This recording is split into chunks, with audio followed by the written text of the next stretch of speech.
It's time for Two Guys and a Goalie with Dustin Nielsen, Matt Cassian, and the goalie, Joaquin Gage.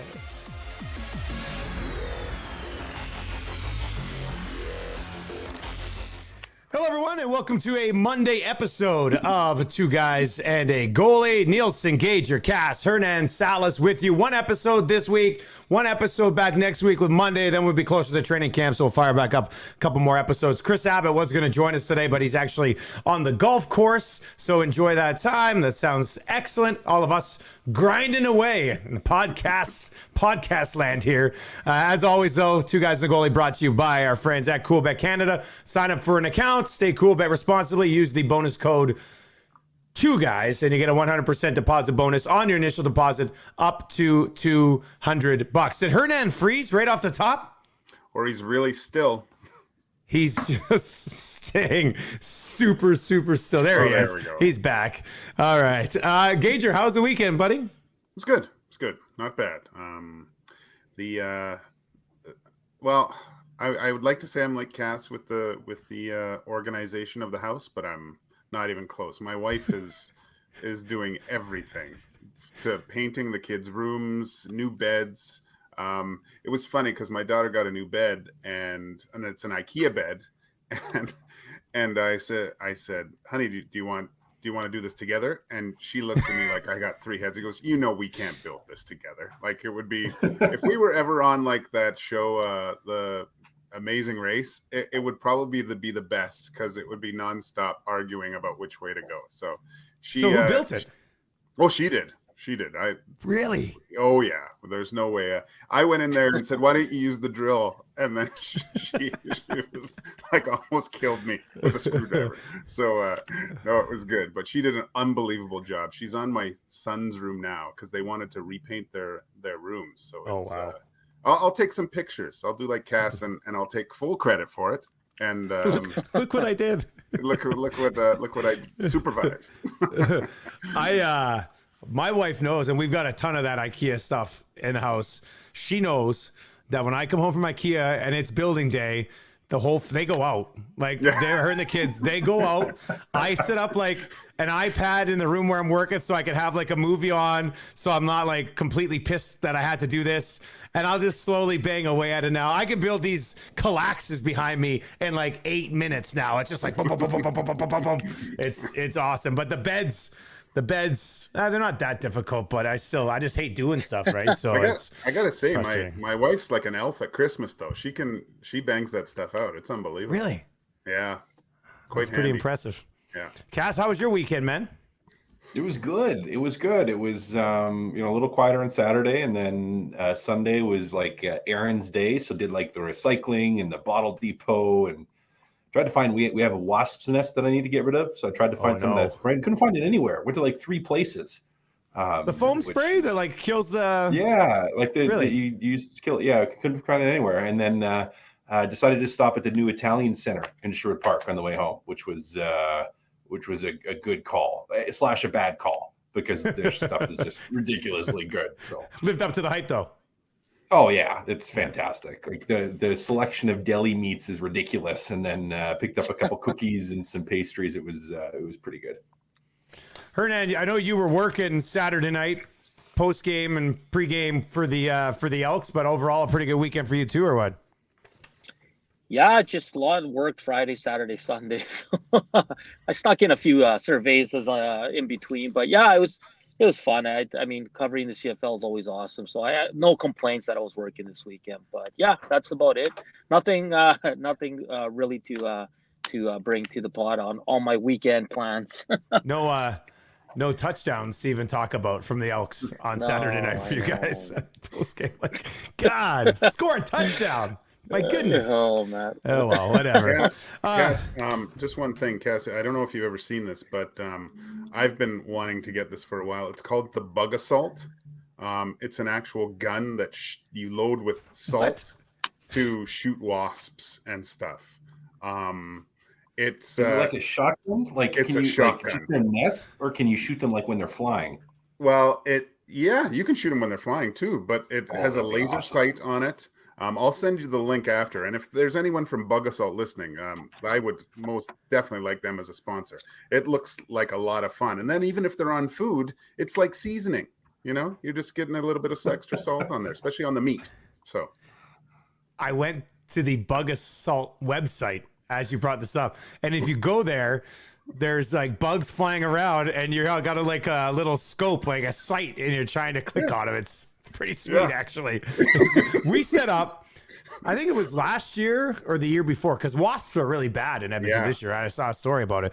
A couple years ago, we had a bunch of them in the backyard, so we hung one of those bags just on a tree in the backyard because we got like 5 trees in the backyard, hung it there.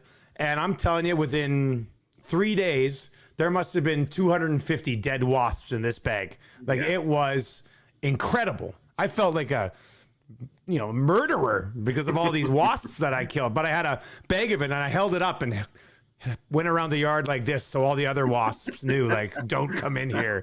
It was it's something else. Just don't kill bees, guys.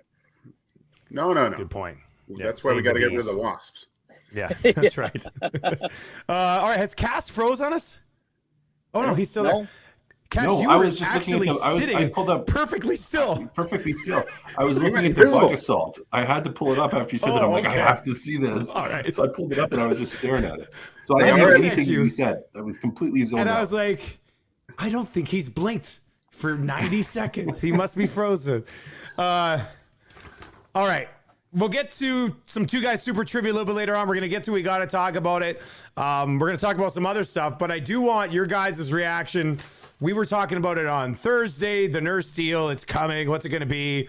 We haven't had an episode since they actually confirmed it, which happened on Friday. 8 years, $9.25 million, making him one of the top 5 highest paid defensemen in the National Hockey League, until a bunch of other good young defensemen come up for contract next year and the following year. But reaction's been mixed, obviously. I mean, from the moment the Shore signing happened, we knew the offseason was going to be a mad train wreck in Oilers Twitter. But Cass, your thoughts. What do you think of the deal? Yeah, I mean, it's more than you'd like to pay, but he deserves it in terms of his play, his age, the UFA years you're getting. So I'm not unhappy with it. Like, ideally, you're paying him $500,000 less. You know, you're kind of in that 8.5 to 8.75 range, but I'm not unhappy with it. I mean, you lock in a guy that's your number one D-man that took a huge step forward, which is good. So I'm fine with it. Now, obviously, it goes sideways if he takes a step back and regresses it all. But if he continues to play how he did, then that's market price for what he's bringing, and I'm fine with it. Yeah, I'm fine with it too. I think he's just, like I said, he's shown a steady progression of getting better and better each year. And yeah, the number's a little staggering, but I think someone mentioned that I read it, like, we'll probably be looking at this deal more like the Draisaitl deal in a few years, when, wow, thank God we did that when we did, because we're getting a lot of value, and we're paying they're paying for his best years, right? So I have no problem with it right now, actually. And you're buying all UFA years. Like, it's not like a Draisaitl deal 4 years ago when you were getting 5 or 6 UFA years. I mean, it's a little bit of a different situation here. Hernan, what have you thought of the reaction to it, and where do you come out on it? I was working with Gregor on Friday, and the inbox was kind of all over the place. Like Cass said, he probably didn't want to pay that much, but as soon as you saw Seth Jones and the other guys similar to Nurse take those $9 million long-term deals, Nurse wasn't going to settle for anything less than $9 million. So you can't let your best defenseman walk. It's a lot of money, but he's got a lot of growth still, and he's your number one guy by far on this team. So, I mean, you had to do it. It's funny, like Gager said, down the road we'll be like, this was a good deal. But remember, before he signed his last bridge, boys, we were like, there's no way you can pay him 6. Like, now we're all like, damn, I wish they would have signed him up then. And what's interesting, guys, is in his presser, he said he's like, we're going for a 4-year deal before the Seth Jones signing came down. So I wonder what that would have looked like if these big deals before him don't get done, man. That's crazy. The moment that Jones got paid, like you said, they were talking about a 4-year deal, but the moment Jones got paid, that was it. Like the negotiation really at that point was over for Ken Holland. Like that was locked in. That was the one, because when you look at the other ones, Heiskanen younger, Cale Makar obviously a stud younger, Hamilton was a straight up UFA. The best comparable are the Jones and Werenski, specifically Jones. He was drafted 3-4 spots ahead of him. The moment Jones got that, Darnell Nurse had a better year. So Darnell Nurse was locked in at $9 million or more when it happened. So Nando, what do you got there, buddy? Like, guys, I like, what do you think if the Oilers wait? Like, it's such an interesting question, because then you're kind of banking on your player taking a step back, so you don't have to pay him so much, right? So it's kind of risky on both ends, right? But do you think if the Oilers wait for the end of this season, that number goes up a lot or decreases a bit? Like, does it all depend on what Nurse does? Like, does that change anything in your opinion? No, I think from a GM standpoint, I think you want to, like, he's considered part of the core, right? And there's a lot of intangibles, I think, like we say with Mike Smith, that Darnell Nurse has, where he brings guys along with his attitude. And I think having him in a mindset where that's not in the back of his mind, I know guys don't say they don't, but you're going to think about that a little bit, I think, throughout the year I gotta have a, not focused on stats more, but just having that good year and being able to cash in. So that's just completely gone, right? The only thing Darnell Nurse is thinking about right now is preparing himself to have a really good season and go far in playoffs and win a Stanley Cup. That's a, God, I wish I would have had that feeling when I went to camp. You know, that's an unbelievable. I always was jealous of guys that you could see it. It's a confidence thing. You're established. You're not on the bubble, and you have one singular focus. I think that's really important, especially with a guy like Darnell that's so important to your team. I just wonder what happens if Clefbaum, after his trip to Wakanda and gets that arm fixed, what happens if he does come back? What? I just don't think it'll ever happen. So it'd be a good problem to have, though. Yeah, you deal with it at the time. I guess. All right. Anybody else got anything else on Nurse? If not, we'll move on. We're good? Okay.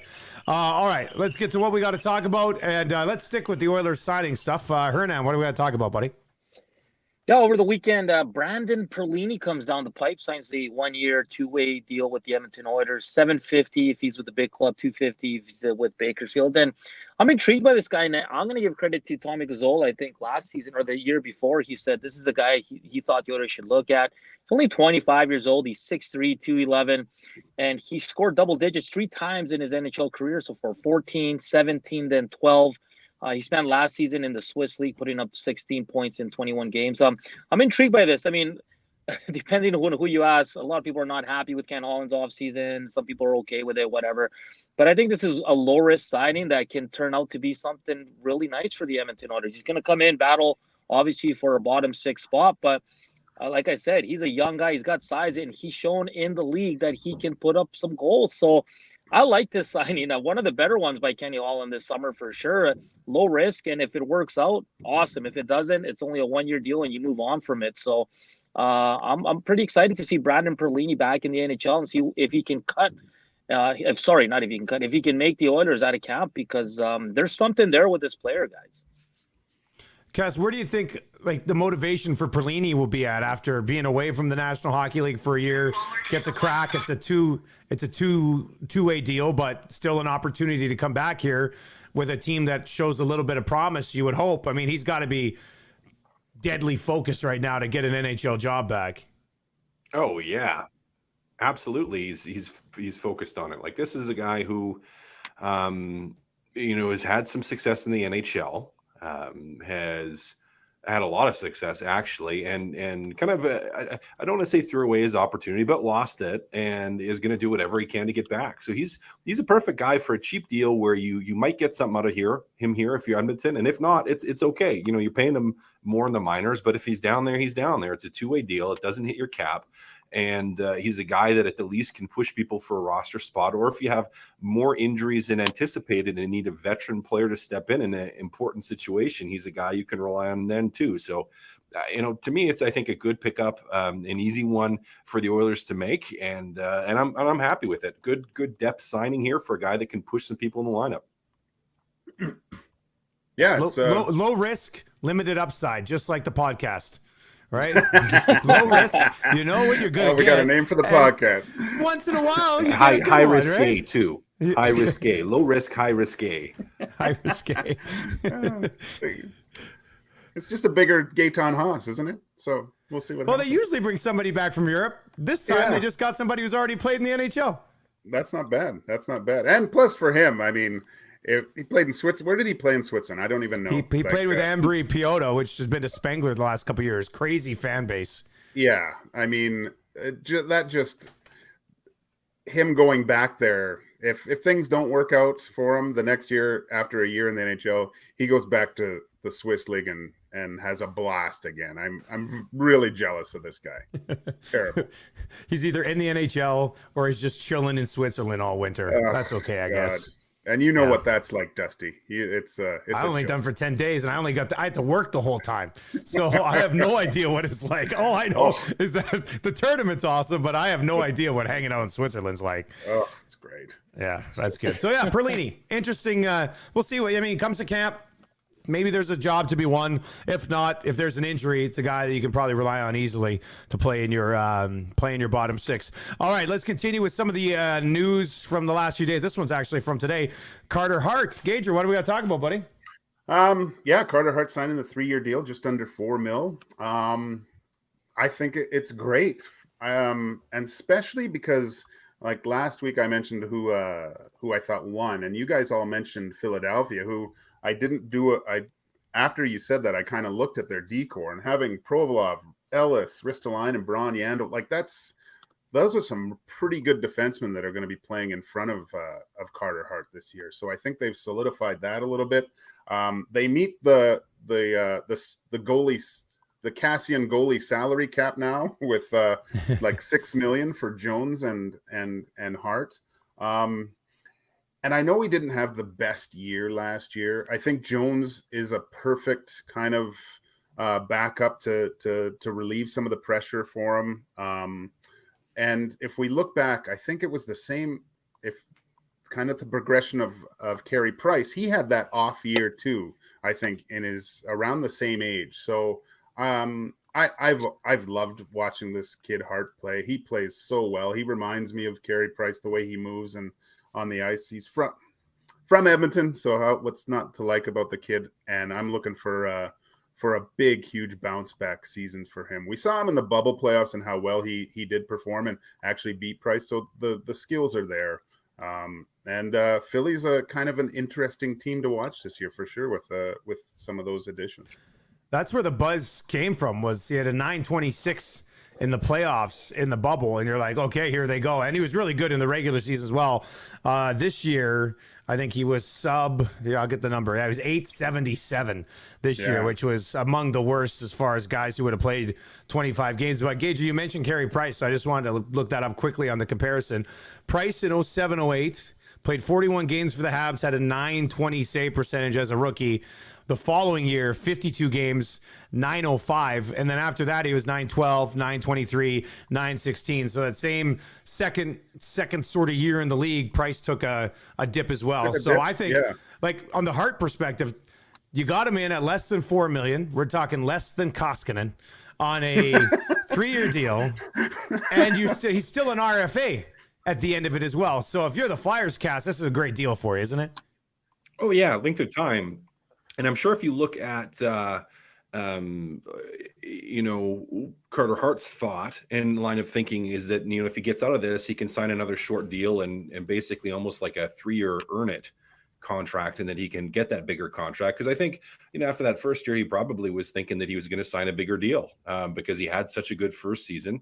And then takes a little bit of a step back, and the money probably not as much as he would like. So I think it works for both sides, and then he gets a bit of a raise, and he's got an opportunity to step in here to have a little bit of support from Jones. and to take a step forward and then to sign that big deal, the big deal coming up here in a few.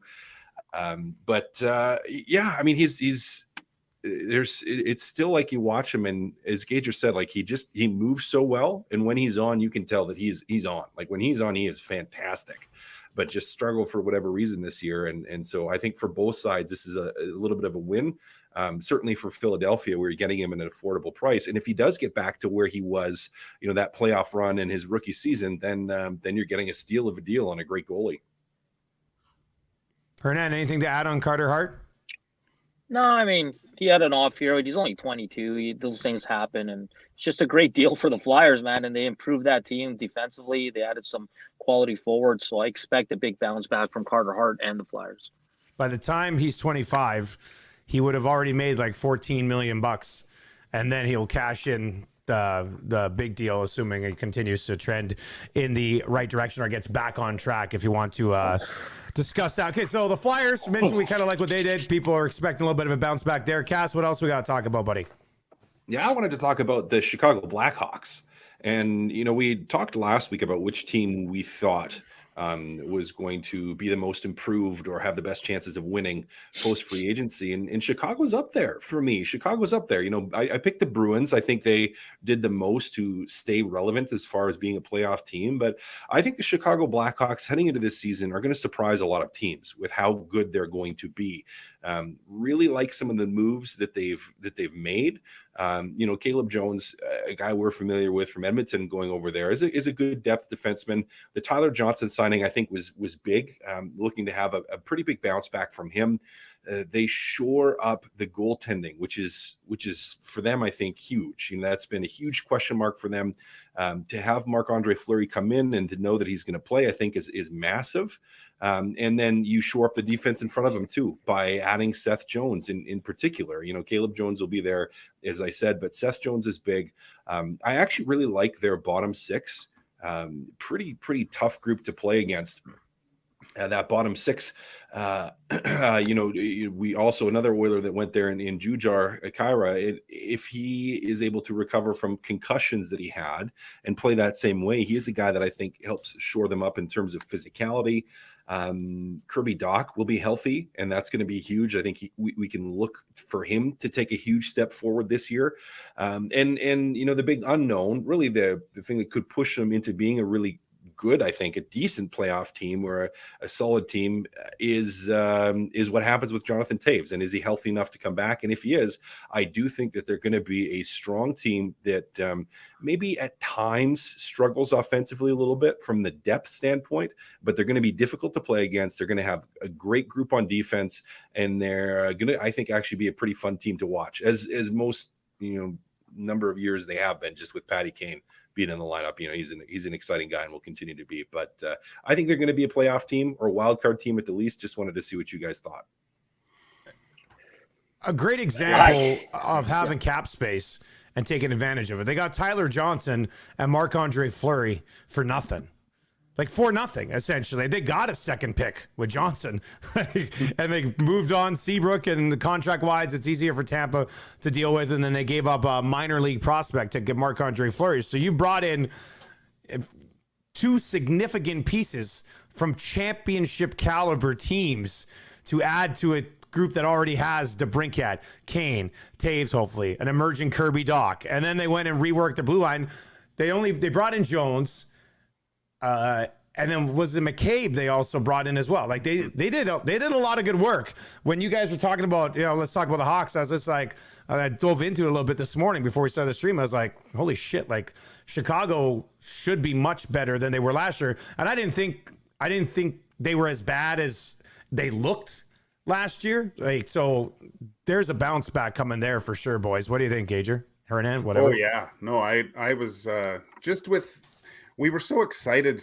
We were kind of robbed at the World Juniors and not being able to see that Kirby Dach, especially after what he did to the Oilers in the bubble, and then getting injured. But just to look at, if, like you said, if Toews is okay, you got Kane, DeBrincat, Johnson, Kubalik, Dach. Like that's a pretty solid top five up there. And with Seth Jones, he's going to play half an hour a game. Like there's a pretty good defenseman, and then like Cass mentioned, having a goalie that has the caliber of making a good team a much better team, or even I don't want to say great, but he has the ability to do that, to shore up that end of it. I look, I would, I'll have to look at the cool bet line, but I'll stay cool, bet responsibly, but I'm picking the Hawks to make the playoffs for sure. Yeah, Jujar, see man. what the odds would be on that. Jujar, that's right, Hernan. Jujar's there. That's the. I agree. I think there'll be a wild card team. I still think Colorado, Winnipeg, Minnesota are better. I think they'll be the top 3 in that division, but they will compete. And keep in mind, last year, guys, the first 2 months, Chicago was a playoff team, and then they fell off, right? So, but like you said, with the additions they made, and Seth Jones an absolute beast in the back, I think they'll be competing for a wild card spot.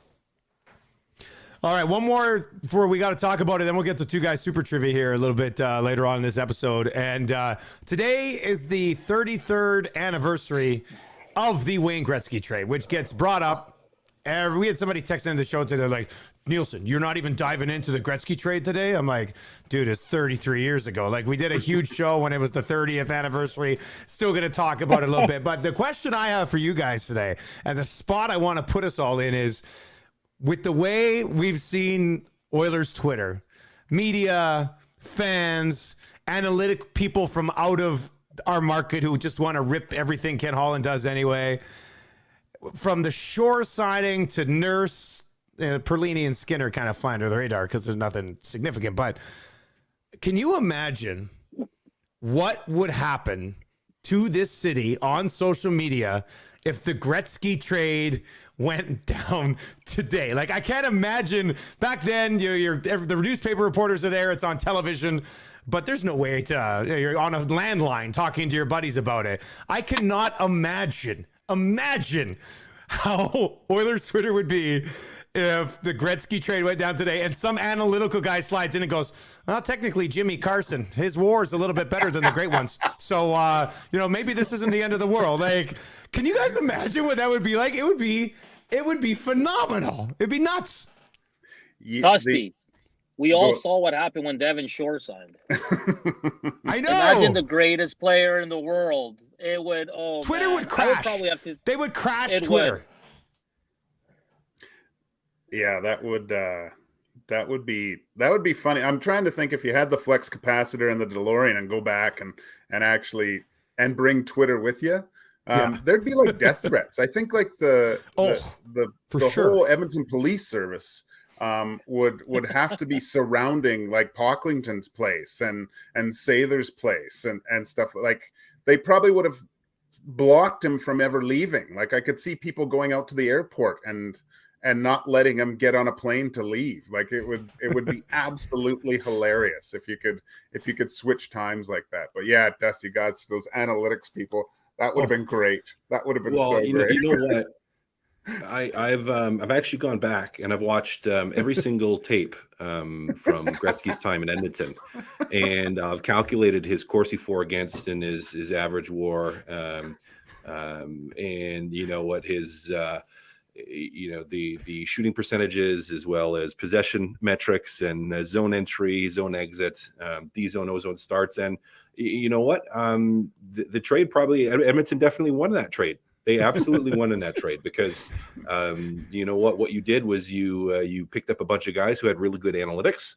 And, when you do that, you can build a team with analytics, and it's really easy to replace incredibly high talent, high caliber players that score a lot of goals. I mean, it's the easiest thing to do. You have to calculate their numbers. And if you do that, you can make it make sense. So, you know what? I know you guys are saying everyone would have been making a stink with it, but I really think the analytics community would have been pleased back in the day. They would be happy. Oilers Twitter would have been joyful. It would have been a thing of just wondrous amazement in that, you know what? Finally, the organization did something that made sense with the analytics, and they finally got it right. So Gretzky's points per game was unsustainable. Unsustainable. Yeah, he wasn't gonna hold up to that. Move on. If Dale McPhee's listening, can we get some police service around Cass's house right now? Because he could be in trouble. when the trade Hey went guys, down, but Dusty, yeah. what was like recently? Would Taylor Hall be the biggest like trade the Oilers have made where people just completely lost it? Yeah, but not on that the level. Like Taylor I no, Hall lost no, it didn't but win that's what I'm shit. saying. I lost it in that Gretzky one. was the greatest Like, of Taylor all Hall time. was- Like Taylor that would be Hall the was closest bad. thing, though, Times Hernan. You're out. right. Yeah, that would be. You know what, though? From what we've seen. Just on the Taylor Hall trade, I had a buddy who's a good friend that actually texted me when I was harping, because I harped on the Taylor Hall trade about how bad I thought it was. And I had a buddy text me that's like, you realize Adam Larson's, like, all his analytic numbers are the same as Victor Hedman's first couple years in the league. And I was like, If you look online right now, Cash, you'll Okay. see that Chris Tanev had a better season than Victor Hedman by a significant amount, about 50%. 50% on his WAR, which is something else. Yeah, it's pretty big. It totally makes sense. So that's good. There was a member of parliament at the time that tried to have the government reject the trade. They wanted the government to step in. Really? I read that this morning. It's like some member of parliament was like, as a government, we need to deny this trade, which is just terrific. That's great. That's awesome.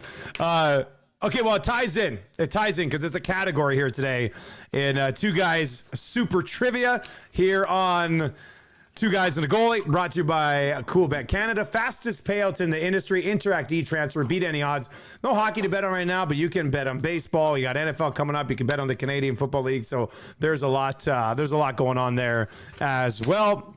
All right. Two Guys Super Trivia. Hernan, you're the defending champion.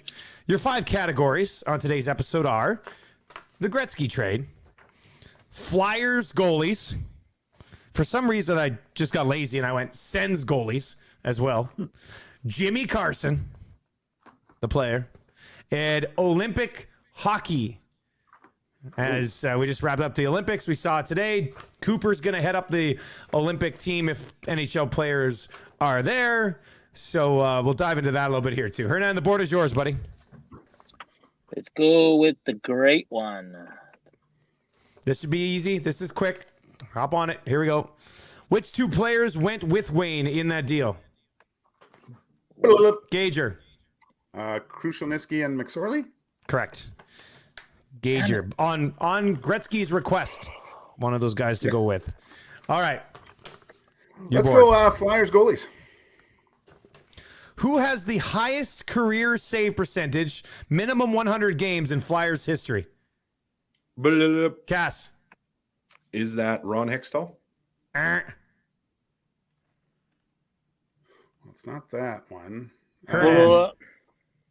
I'm taking a chance here. The guy that was really good in his rookie, Brian Boucher. Boucher? No, not Boucher. No. Yep. Leighton. No. The correct answer, Was it Garth Roman Snow? Chechmanek. Oh, Chechmanek. Yeah. Chechmanek. Chechmanek, highest career save percentage in Flyers history. All right. I played against Gager's him still your board. in Did Europe. you? That was funny. Yeah. Well, we went when I was on Team Canada. He was like a god there, and it was funny because he made like 3 saves with his head. Like guys shot the puck high, and he was heading them into the corner. He was a legit stand-up goaltender too, wasn't he? Oh yeah, for sure. A dying breed, Chechmanek. Yeah. All right, where are you going, buddy? Sens goalies. Who holds the Senators' record for most games played in a season by a goalie? Gager. That would be Patrick Lalime. Patrick Lalime. He's got like 4 of their top 7. Okay, your board still, Let's bud. go to the Olympic hockey. Okay. Which Finnish center has the second most points all time among centers in the Olympics? Cass. Saku Koivu. Correct. Saku Koivu. It was a real course it was personal gonna be question for me. Saku Koivu. I'm going through all the Olympic records and I see Saku Koivu. I was like, oh, there's a question. Perfect. All right, Cass, you're bored, buddy. I knew that one actually. We'll go to that. Let's do Sens goalies again. This is a tough one. I'll be surprised if any of you guys get it. I know my guess would be incorrect, but who recorded the first shutout in Senators history? That Gager. would be Ron Tugnut. Ah. What? Oh boy, I was gonna say Ron Tugnut too, so now I don't know. Who's there though? I would have Oh, guessed. no. Well, I'll tell you who I would have guessed later because one of you guys might guess him, but Cass. I don't even know. I have no idea. So this is a complete hunch where I'm just like, I wonder if it was it Tom Barrasso? no. Oh, good call. I'm just gonna. I know this is wrong, but no, I don't even want to say because I don't even know if that's the correct name. All right, well then I'll just everybody's done. I would have guessed Peter Sidorkiewicz. That would have been my guess. Could have seen a Damian Rhodes guess mixed in there too. But the actual correct answer is Don Beaupre. Don Beaupre. Wow. First shutout in Sens history. Until Mikko did it this year, Don Prope was the last goalie to let 4 goals in on 4 shots. So now Mikko's a record holder too. Maybe Valin Camus was worth the cause this past year. All right, Cass, where you going, buddy? Oh, just as a note, Barrasso played for them later. I didn't know which. I couldn't remember what year he played a couple games for them, so I thought that might be. It's worth a crack. He was awesome. Yeah, Jimmy Carson. Just because we haven't done a Carson question yet. How many times did Jimmy Carson score 50 goals? Blew up Hernan. once. Correct. Nice work, buddy. Wow. You know a lot about Jimmy Carson. All right. Where you want to go? Let's go Jimmy again. This is a quick one, I think. Which team did the Oilers trade Jimmy Carson to? Blew up Hernan. Detroit. Detroit. Sick deal, too. Graves, a bunch of those guys. Joe Murphy. Was it Murphy, too? Murphy and Graves? Like, yeah. It was Jeff good. Cordell. All right, so what do we got? One. There's only three questions left. There's 3 questions. Yeah. Okay, And let's it's go tight, with, 2-2-1. Flyers goalie. Flyers goalie. Who holds the Flyers record for shutouts in a career?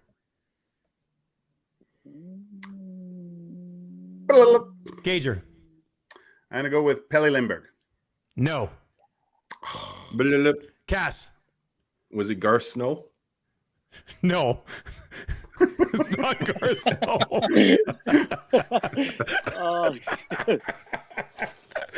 Hernan. In a career, full career. His whole career, Hextall. No. This guy has the record by 30 shutouts. He had 50 in his career. Bernie Perrant is the all-time leader with 50. Right. All right. Well, things are still interesting. How many did Garth Snow have? Buddy, I'm gonna look up. That might be the worst guess for any answer. I had no idea. Let's I see. had no idea. Flyers all-time goalie stats. I gotta look it up just to see because he's probably a little ways down the list. Let's see. 3. He's 22, right behind Jeff Hackett and Arturo Ninamaki. Yeah, that's pretty good. 3's not bad. Played 90 games, so that's okay. Do we only have one question left? 2. Gretz and Olympic Oh hockey. yeah, and the Olympic hockey. Okay, well, Hernan, where do you want to go, buddy? Let's go Gretz. Okay, this is a tough one, I think. Which future Nordique and Hab did the Oilers draft with one of the picks they got in the trade from the Kings? Which Nordique and Hab? You know, I'm going to give you a little bit of a bonus here. I'm going to give you a little bit of a bonus. He was also involved in another blockbuster deal later in his career after this being a pick in the Gretzky deal.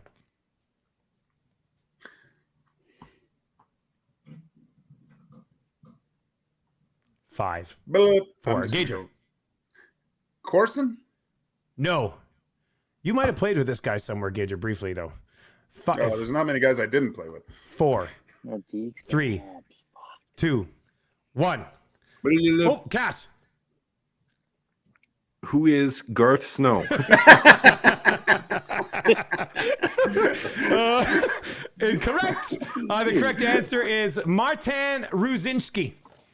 They drafted him, played a couple right. games for him, got traded, and then was part of the Patrick Waugh deal to go from Quebec to the Montreal Canadiens. All right, final question. I'm gonna have to come up with a.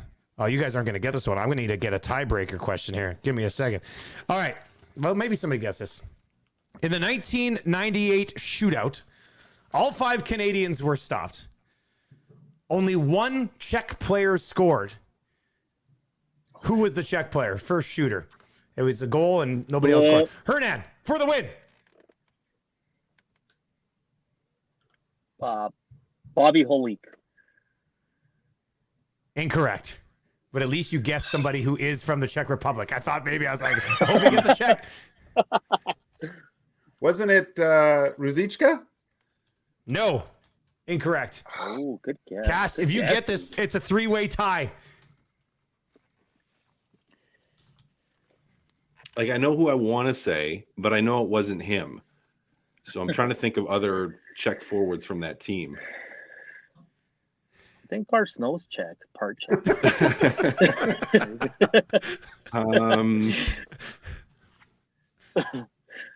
Who is Garth Snow? Incorrect. Cass, you've been eliminated. The correct answer, Robert Reichel. Oh, Robert Reichel. Oh, Follow-up tiebreaker question for just Gage and Hernan. Robert Reichel question. Cass, did you want to say something? No, I was gonna ask. Did Yager shoot in that one? Yep. I don't have it. Where did he shoot? Like, I'm trying to think of what number he shot I fourth. think he was last. Was he last? I was trying to Here's remember. their 5. It was Reichel, Marty Ruzinski. What are the odds? Yeah. Pavel Patera, Yager, Vladimir Ruzi at the end, and then Canada went Fleury, Bork, Nieuwendyk, Lindros, Shanahan, while Wayne Gretzky sat on the bench in tears because Mark Crawford's a clown. All right, tiebreaker question for the win, boys. Here we go. It's a Robert Reichel question because we were just on Robert Reichel, so I looked up some Robert Reichel stuff. Which 2 Canadian teams did Robert Reichel play for? Gager. Calgary and Ottawa. Calgary and Toronto. Congratulations, Hernan Salas. Yeah! Gets the big win on the Robert Reichel tiebreaker here on Two Guys and a Goalie today. It's going to be episode 162. Was it Garth Snow? That'll be the name of this episode for sure. That's a great one. That was awesome, Cass. That was great, buddy. All right, that's gonna do it for an episode here. Big plans this week, boys. You got anything going on? We're gonna do another episode next Monday. I got a CFL game Thursday. You guys taking off? You doing anything or just grinding away? What's happening? I've got the. I'm kind of excited. I have the Glenn Anderson charity golf tournament at the Derricks actually Thursday. Fancy boy. Yeah, I'll. You guys saw my skills on the course, so I'll just go hack and whack it up. You had some good shots. You had some good shots for the group.